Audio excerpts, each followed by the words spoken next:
नमस्कार साथियों। 65 घंटे 3 देश, 20 ड्रेसेस, 60 फोटोशूट्स, लौट कर आ गए साहब। लौटने के बाद सिलेंडर, घरेलू जो डोमेस्टिक सिलेंडर है, उसकी कीमत 50 रुपये और बढ़ा दी। तो दिल्ली में अब आप सबको बधाई हो कि 1000 रुपये नहीं हुआ, अभी भी 999 रुपये 50 पैसे।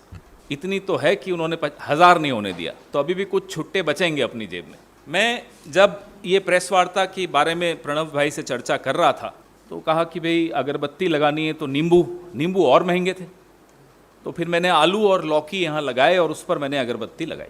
मोदी साहब ने, आपको याद होगा, पेट्रोल पंप्स पे बड़ी बड़ी होर्डिंग्स लगा के कहा था कि सब्सिडी सरेंडर कर दीजिए, गिव अप सब्सिडी, सबसे आह्वान किया। आज ये स्थिति पैदा कर दी कि ये सिलेंडर सरेंडर करने के दिन आ गए। ये हकीकत है मोदी साहब की सरकार की। कांग्रेस सरकार ने गरीब, मध्यम वर्ग, इन सब का ध्यान रखते हुए कीमतों को काबू में रखने के लिए कि हमारे आपकी जेब पर ज़्यादा बोझ न डालें, सब्सिडी दी।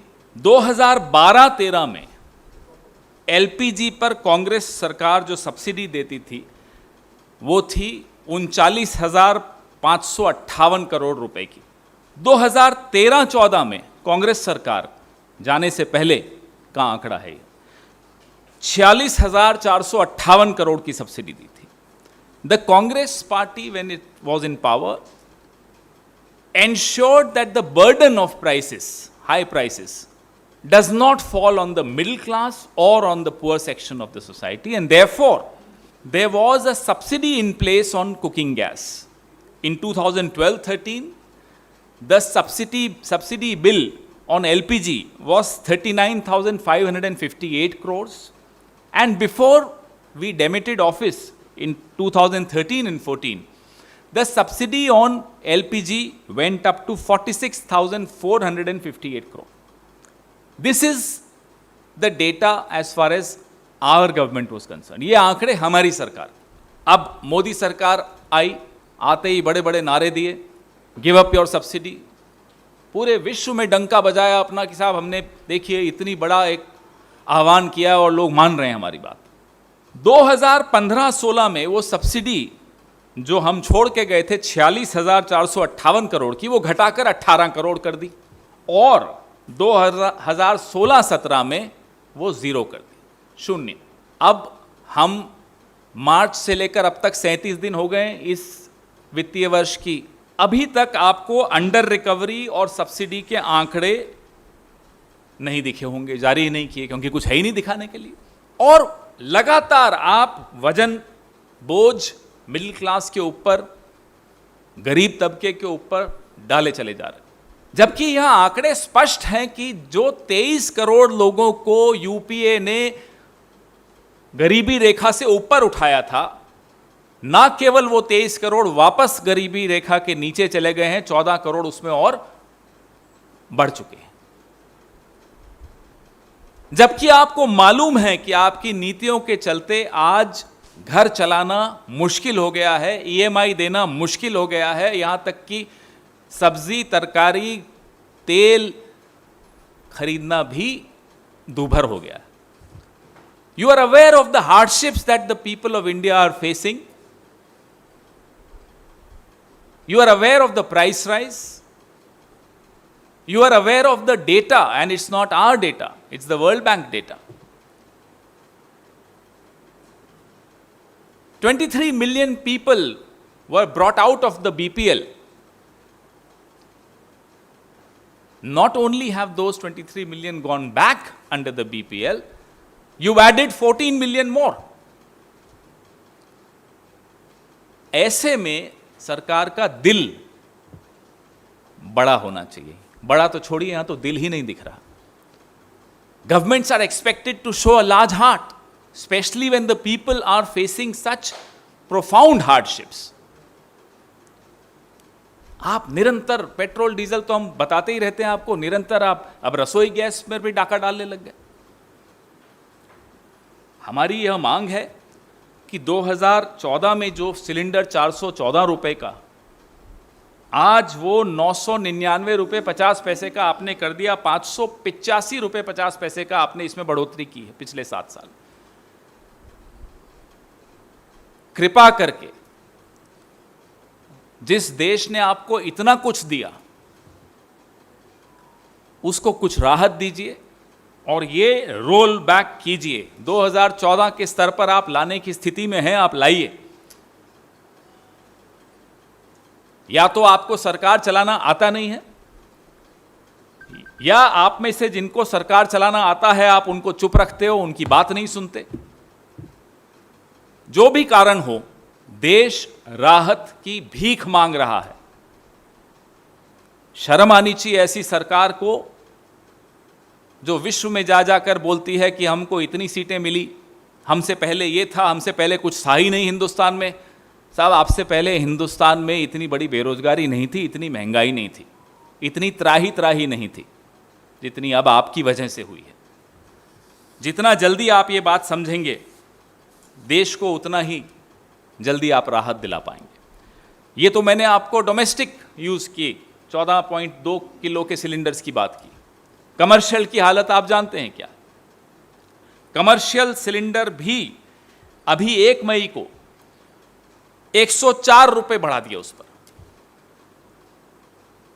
तो आप लगातार चोट पहुंचा रहे हैं।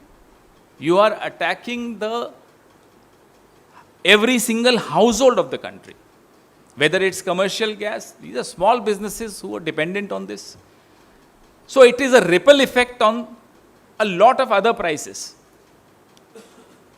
Either you have no understanding of how to run a country, how to govern a country. Of course, that's not even a question anymore. Everybody is watching the way you falter. But a country which has given you so much of recognition, 2 victories, you owe it to the country that when the country needs relief, you should be there to give that relief. Your questions, please. हम सड़कों पर कब नहीं दिखते आपको? मैं तो एक बात आज तक नहीं समझ में आती, हम आपको सड़कों के अलावा दिखते कहाँ हैं ये बताइए। हमारे तमाम राज्यों की इकाइयां निरंतर सुबह से शाम तक यही मुद्दे उठाती हैं। आज मैंने ट्वीट किया कि 12 बजे मैं ये प्रेस वार्ता कर रहा हूँ, मैंने विषय नहीं बताया था। मैं नीचे जवाब देख रहा था, किसी का जवाब आया, बड़ा सहानुभूतिपूर्वक उसने लिखा, जिसने भी लिखा कि आप क्यों खून जला रहे हो, 2000 भी हो जाएंगे तो ये लोग तो, कुछ लोग तो अंधे हो गए, वो देंगे वोट। नहीं, बात वो नहीं। हम खून जलाएंगे, हम ये मुद्दे उठाएंगे। पूरा भरोसा है इस देश के लोगों पर हमको कि वो धर्मांध नहीं है, वो नफरत की आग में नहीं झुलसेंगे।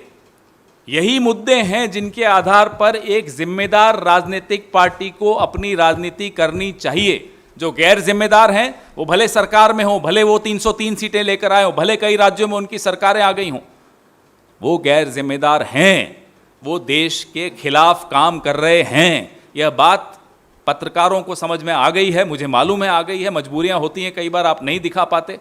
जो चैनल्स पिछले 4 दिन से चला रहे थे 65 घंटे 3 देश, बताएं ना, 7 साल 585 रुपए, बताएं ना, 45 साल का बेरोजगारी का रिकॉर्ड तोड़ा, फ्लैश करो ना।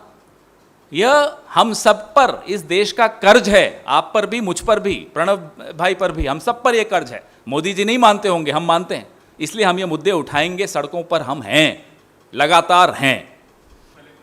नहीं, ये श्रद्धांजलि है, ये सिलेंडर की श्रद्धांजलि सभा है। देखिए साहब, अगर हम ये ना करें, माफ कीजिएगा, हमें तो नींद नहीं आएगी। जिनको यह सब करके नींद आ जाती है, वो सरकार में जो बैठे हैं, उनका जमीर वो जाने।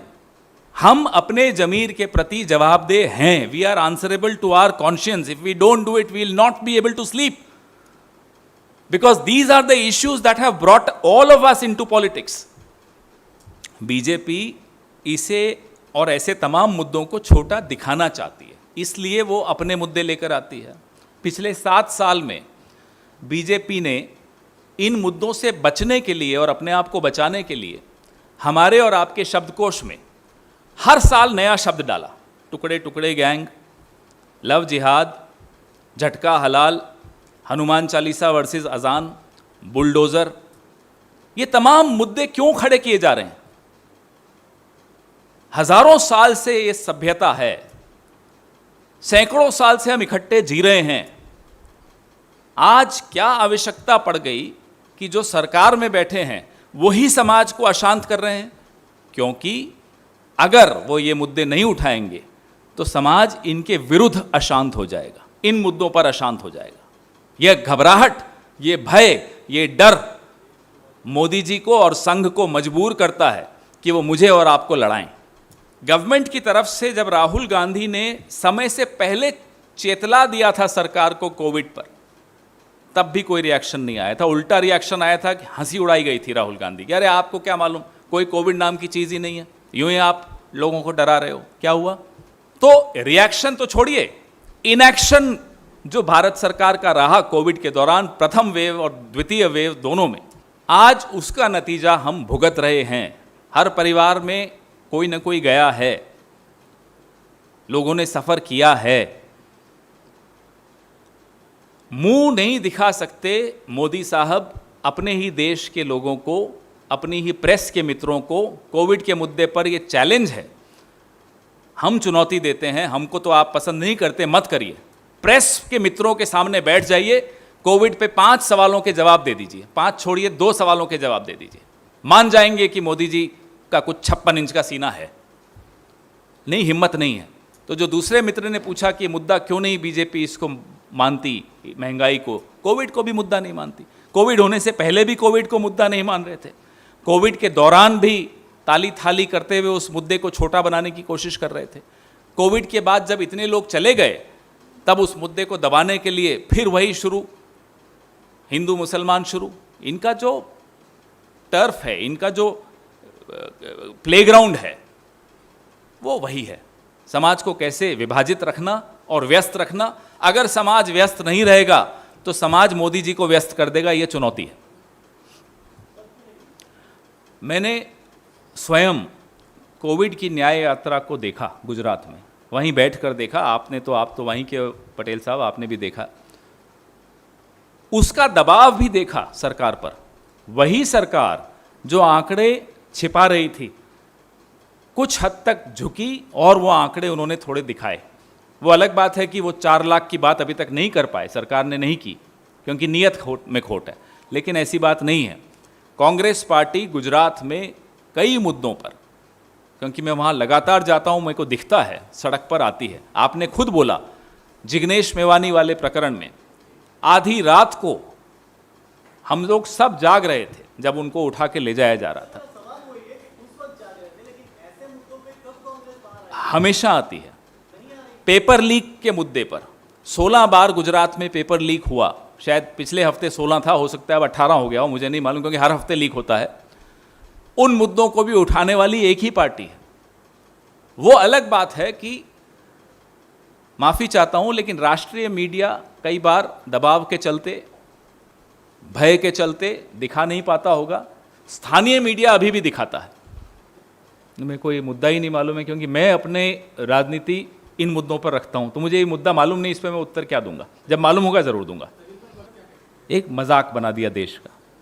जो पंजाब चला रहे हैं उन्होंने भी, जो केंद्र में बैठे हैं उन्होंने भी। देश की आज हंसी उड़ रही है।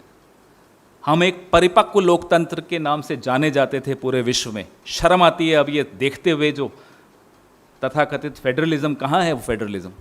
ये होता है फेडरलिज्म कि एक पुलिस दूसरी पुलिस को अपहरणकर्ता बता रही है। ये पुलिस है, किसी की निजी आर्मी नहीं है। कल मैं टीवी पर देख रहा था रिटायर्ड पुलिस वालों का दर्द। अच्छे अच्छे अफसर बैठे थे टीवी पर, सेवानिवृत्त। उनकी पीड़ा उनकी आंखों और उनके शब्दों में झलक रही थी। और हमें बड़ा अफसोस हो रहा था कि हम जब विश्व में जाते हैं, अलग अलग देशों में, बड़े गर्व के साथ कहते हैं कि we have come from a most mature democracy. कहाँ है मैच्योरिटी, परिपक्वता उस लोकतंत्र की खत्म कर दी 2 अपरिपक्व लोगों ने। एक प्रधानमंत्री हैं और दूसरे यहाँ के मुख्यमंत्री। देखिए, नियम कानून से सरकारें चलती हैं। कहीं भी कोई कानून का उल्लंघन करते हुए पाया जाए, उसके खिलाफ कार्रवाई होनी चाहिए। उसमें हमें मुझे नहीं लगता कोई सवाल भी उठता है। कोई हो, मैं सीएम की बात तो नहीं आई कल, लेकिन मैं वैसे कह रहा हूं कि नियम कानून के हिसाब से ही सब कुछ चलता है। कल मैं भी देख रहा था, झारखंड के सीएम ने भी यही कहा कि अगर नियम कानून से हटकर कुछ हुआ हो तो कानून अपनी कार्रवाई करे।